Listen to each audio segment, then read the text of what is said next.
السلام عليكم ورحمة الله وبركاته. ازيكم يا حبايبي؟ عاملين ايه؟ يا رب تكونوا بخير.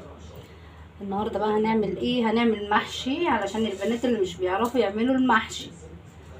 اول حاجة ايه؟ هعملها لهم بطريقة سهلة جدا غير اللي امهاتهم بيعملوها بصراحة، يعني دي طريقة بتاعتي انا بس. معايا الرز اهوت مغسول، ومعايا البصل. طبعا هما بيحمروا البصل، ده انا ما بحمرش بصل ولا حاجة، زي الني في ني كده.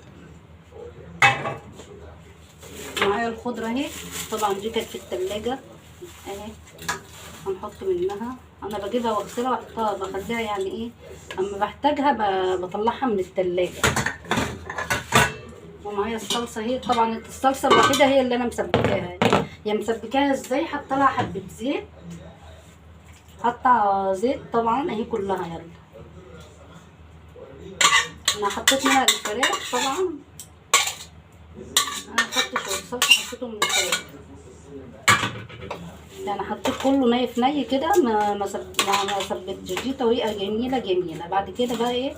هنحط الكمون والملح، هنحيقه يعني وهنحشيه. حطيت الملح وادي الكمون، حط نص معلقه كمون،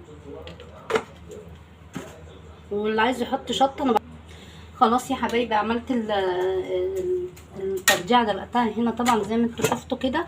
معايا زيت هنا، هحط في الحله ديت شويه، اللي هي مطرح الصلصه ديت، وبعدين هروح عاملاهم كده اهو في الصلصه واحطهم على الرز. لازم تحط زيت على الرز عشان يبقى الرز مفلفل. بعد كده خلاص هحشي بقى ايه، بتنجان وفلفل طبعا وكوسه. معايا صينيه الفراخ اهيت، حطيت عليها طبعا اسمه ايه ده، صلصه من بتاعه المحشي وسمنه، وهحط وفلفل، سمنه وفلفل اسود، واحطها في فرن البوتاجاز. هرجع لكم تاني.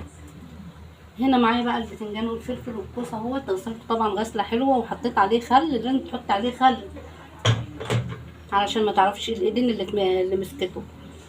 اي خضار حطي عليه خل وانت بتغسليه. اهوت الرز بتاع المحشي طبعا هحشيه وارجع لكم.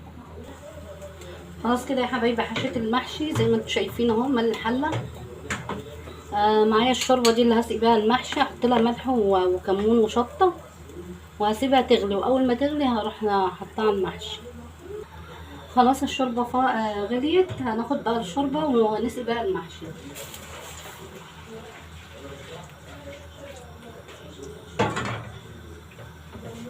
هنحطه على النار كده، اول ما يبتدي يغلي هنوطي عليه. اول ما يشرب الشوربه شويه، يعني مش يشربها قوي. اه، لما يجي يخش في السوا وطي عليه. خلاص يا حبايبي المحشي استوى اهو.